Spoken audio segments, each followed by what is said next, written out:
Hello दोस्तों, तो आप सभी का स्वागत है हमारे यूट्यूब चैनल बड़ा कैरियर में। तो आज हम लोग some basic concept of chemistry में हम लोग पिछले लेक्चर में देखे थे एटम्स एंड मॉलिक्यूल्स के बारे में कि क्या होता है एटम और क्या होता है मॉलिक्यूल। कैसे हम लोग किसी एटम में नंबर ऑफ मॉलिक्यूल्स की संख्या को मतलब निकाल सकते हैं, यानी टोटल नंबर ऑफ एटम को कैसे निकाला जाता है, इन सभी बातों को हम लोग देख चुके थे। तो आज हम लोग उसी टॉपिक में आगे और बढ़ेंगे। तो ये हमारा इम्पोर्टेंट पॉइंट्स वन है। हम लोग पढ़ रहे हैं how to find number of atom in given molecules. उसी में आगे हम लोग सपोज कर रहे हैं कि एक हमारे पास मॉलिक्यूल दिया हुआ है ए एक्स बी वाई, यानी ए एक्स बी वाई हमारे पास एक मॉलिक्यूल है। तो इस मॉलिक्यूल में एक एटम ए है और दूसरा एटम क्या है, बी है। तो अब हमको ए एटम की संख्या निकालना है, यानी नंबर ऑफ ए एटम कितना है और नंबर ऑफ बी एटम कितना है। तो हम अभी पीछे बताए थे कि नंबर ऑफ एटम कितना होगा वो उसके कहाँ लिखा हुआ रहेगा, नीचे लिखा हुआ रहेगा नीचे। तो एक्स के ए के नीचे एक्स लिखा हुआ है, मतलब ए का संख्या कितना हो गया एक्स और बी की संख्या कितना हो गया वाई। ठीक है, तो बस ये चीज हम लोग पिछले क्लास देख चुके थे। अब यहाँ total number of a in one molecules of a x b y, तो वही चीज बताया गया है कि ए एक्स बी वाई में, यानी वन मॉलिक्यूल है। कितना मॉलिक्यूल है, वन मॉलिक्यूल है। तो ए एक्स बी वाई कितना होगा, तो जो इसके नीचे लिखा हुआ होगा उतना होगा। तो उसके नीचे कितना लिखा हुआ है एक्स, यहाँ वन कह दिया है ना, तो एक्स को भी वन से मल्टीप्लाई करेंगे तो एक्स ही रहेगा ना, तो इसीलिए एक्स लिखा गया है। Total number of b in one molecule of a x b y. अब बी का निकालना है, तो बी के नीचे कितना लिखा हुआ है वाई, तो वाई हो गया। यहाँ वन मॉलिक्यूल कर दिया इसीलिए आंसर ये होगा, टू करेगा तो मल्टीप्लाई करके निकालना होगा। तो हम लोग ए एटम की संख्या निकाल लिए और बी एटम की संख्या निकाल लिए, यानी नंबर फाइंड कर लिए। लेकिन अब टोटल नंबर निकालना हो तब, तो वही लिखा हुआ है total number of atom in one molecules of a x b y, कि a x b y molecule एक वन मॉलिक्यूल दिया हुआ है ए एक्स बी वाई। तो इसमें टोटल कितना होगा, तो ये दोनों को क्या करना है, ऐड कर देना है। जैसे हम लोग पीछे वाले एग्जाम्पल में कर रहे थे, मान लेते हैं यहाँ पे एग्जाम्पल ले लेते हैं नया H2O। अब इसमें हाइड्रोजन की संख्या कितना है बाबू, दो है। ऑक्सीजन की संख्या कितना है, वन है। अब टोटल नंबर ऑफ एटम कितना हो जाएगा, थ्री हो जाएगा कि नहीं हो जाएगा, कोई दिक्कत। तो ये जो टू है ये एक्स हो गया, यहाँ वन है मतलब ये वाई होगा, कोई दिक्कत इसमें। तो इस तरीके से हम लोग निकाल सकते हैं। तो अब हम एक जनरल फॉर्मूला बनाया जा रहा है ताकि आप इसको सही तरीके से समझ पाए। तो अभी हम लोग इसी में आगे और बात कर रहे हैं। Total number of A atom, अब ए एटम की अगर हमको संख्या निकालना है तो फॉर्मूला में कन्वर्ट कर दिया गया है x into number of molecules of a x b y, x into number of molecules of x b y. इसका मतलब आप समझे, ये हम लोग जो लिख रहे थे अभी यहाँ पे ए एक्स बी वाई हमको दिया हुआ था ना जी, क्वेश्चन में कह दिया था वन मॉलिक्यूल, इसके आगे वन था। अगर हम इसका टू मॉलिक्यूल कहते तो एक्स को हम किससे मल्टीप्लाई करते, टू से, और वाई को भी किससे मल्टीप्लाई करते, टू से करते, करते ना मल्टीप्लाई, कोई दिक्कत। यही चीज यहाँ कह रहा है कि अगर हमको ए एटम निकालना है, total number of A atom, तो उसके नीचे लिखा हुआ नंबर को किससे मल्टीप्लाई कर देना है, number of molecules of a x b y, यानी ए एक्स बी वाई के कितना मॉलिक्यूल दिया हुआ है उसको उसके नीचे लिखा हुआ नंबर से क्या करना है, मल्टीप्लाई कर देना है, आपका आंसर हो जाएगा। उसी तरीके से बी के बारे में बात कर रहा है कि number of total number of b atom, तो y into number of molecules of a x b y. समझे बात को, कोई दिक्कत इसमें। तो अब हम लोग टोटल निकालते हैं। टोटल नंबर ऑफ एटम कितना होगा, तो टोटल नंबर ऑफ एटम, तो ए मतलब एक्स प्लस वाई, कितना मॉलिक्यूल है, अगर एक रहेगा तो एक से मल्टीप्लाई करेंगे, अगर 10 रहेगा तो 10 से मल्टीप्लाई करेंगे। ये सब हम लोग पीछे सीख लिए, बस यहाँ इसको फॉर्मूला में कन्वर्ट कर दिया गया है ताकि आपको ये सब चीज ढंग से याद रहे। समझे बात को? तो इसको लिखने की जरूरत नहीं है, आप इतना लिखेंगे। ये हमारा इंपॉर्टेंट पॉइंट्स 1 था, ठीक है। सवाल आपसे तभी बनेगा जब जितना ब्रैकेट में लिखा हुआ है इस सब पॉइंट को ढंग से ध्यान में रखेंगे। तो अब हम लोग इस पे सवाल भी देख लेते हैं। How many total atoms in one molecule of H2SO4। अब यहाँ पे कहता है कि H2SO4 का वन मॉलिक्यूल दिया हुआ है तो इसमें कितना होगा। तो इस फार्मूला से लगाना चाहे तो इस फार्मूला से लगा लेंगे। तो फार्मूला लगा लेते हैं। फार्मूला क्या है? टोटल नंबर ऑफ एटम बराबर x plus y into number of molecules of x b y. तो x प्लस वाई, अब समझो ये जो एग्जाम्पल लेके समझाया गया आपको वो ax by पर समझाया गया ना जी।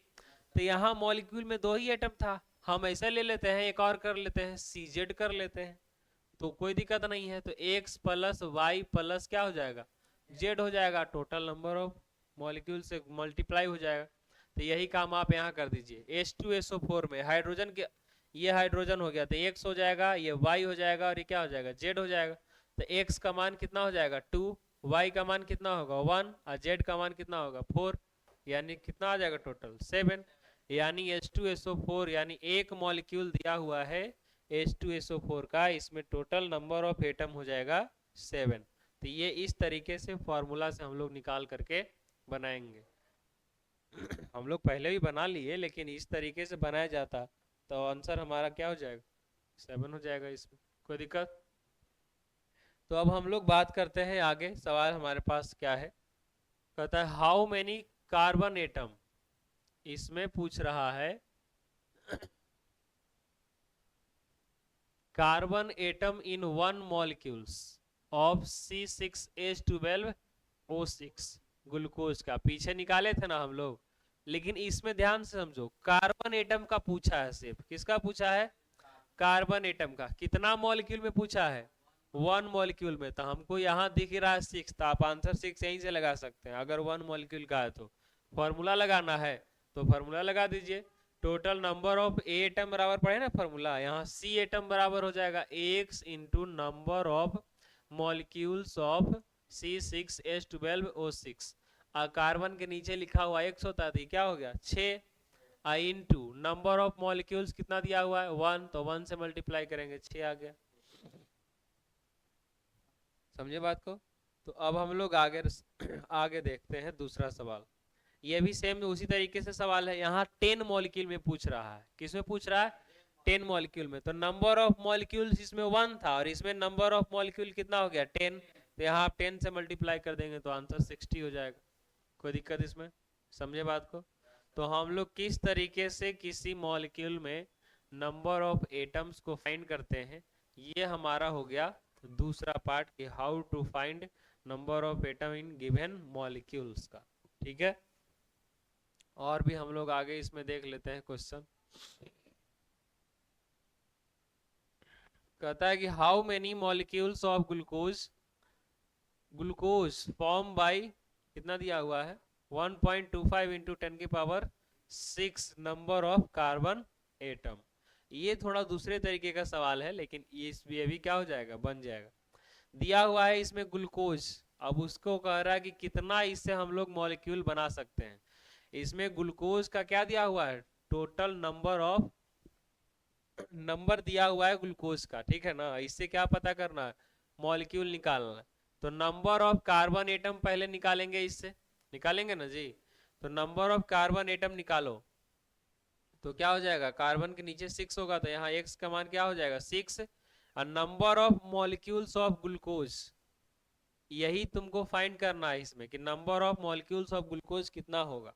और हमको दिया हुआ है carbon, number of atom of carbon दिया हुआ है, यानी नंबर ऑफ कार्बन एटम कितना दिया हुआ है, ये 1.25 इंटू 10 की पावर 6। अभी तक हम लोग यही कैलकुलेट कर रहे थे, अब ये दे दिया है और ये भी दे दिया है और पूछ क्या रहा है, number of molecules of glucose.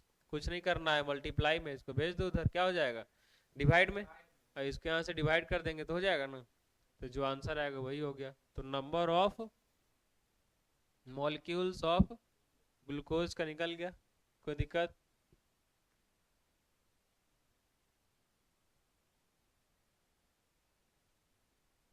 तो अभी हमारे पास सिर्फ सवाल ही आएगा, जो इसी तरीके से सवाल बनाया जाएगा।